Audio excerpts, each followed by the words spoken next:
వీళ్ళతో తిరిగినప్పుడు ఇచ్చే 10 రూపాయలు పరకో వీళ్ళకి ఉద్యోగం పోతే రేపు పొద్దున జీతం రానటువంటి కష్టం. రెండవది వీళ్ళ తర్వాత వీళ్ళ రిటైర్మెంట్ బెనిఫిట్స్ ఆగిపోతాయి.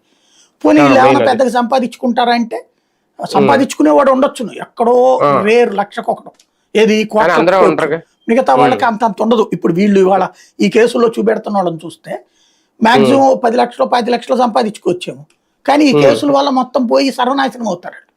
ఇది తెలుసు వాళ్ళకి, తెలిసి ఎందుకు నాశనం అవ్వాలని కోరుకుంటారు. ఇంకొకటి, తోటి పోలీస్ సిబ్బందిని కొడితే నాకు తెలిసి టోటల్ పోలీస్ శాఖ వాళ్ళు రెచ్చిపోతారు, ఊరుకోరు. మిగతా కానిస్టేబుల్స్ కూడా ఏదో పర్లేదులే ఆ చెవిరెడ్డి దగ్గర గన్మెన్ గా చేసేయండి, మిగతా గన్మెన్లు అందరూ ఊరుకుంటారా? రేపు పొద్దున రివోల్ట్ వస్తుంది. కాబట్టి నేను అనుకోవడం కొట్టుండరు అనుకుంటున్నా. నిజంగా కొడితేనే ఇచ్చాడా అతను, ఇదొక ఆస్పెక్ట్. లేదా చెవిరెడ్డి కోసం అట్లా రివర్స్ లో చేశాడా అన్నటువంటి తెలవాలి.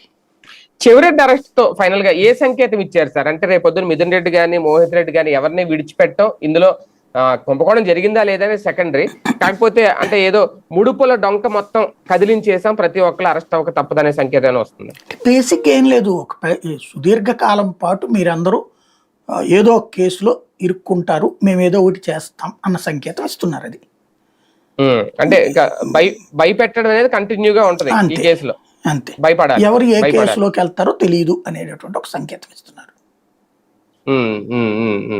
రైట్, చూద్దాం. మొత్తానికి ఇది ఒక కీలకమైన అప్డేట్ అని అనుకోవాలా లిక్కర్ స్కామ్ కి సంబంధించి. లేదు వైసీపీ అయితే వీటిని అక్రమ అరెస్టులనే చెప్తుంది ఖచ్చితంగా, వాళ్ళు మాత్రం సక్రమ అరెస్టులు అంటారు. ఇందులో రకరకాల కోణాలు అయితే చూపిస్తున్నారు.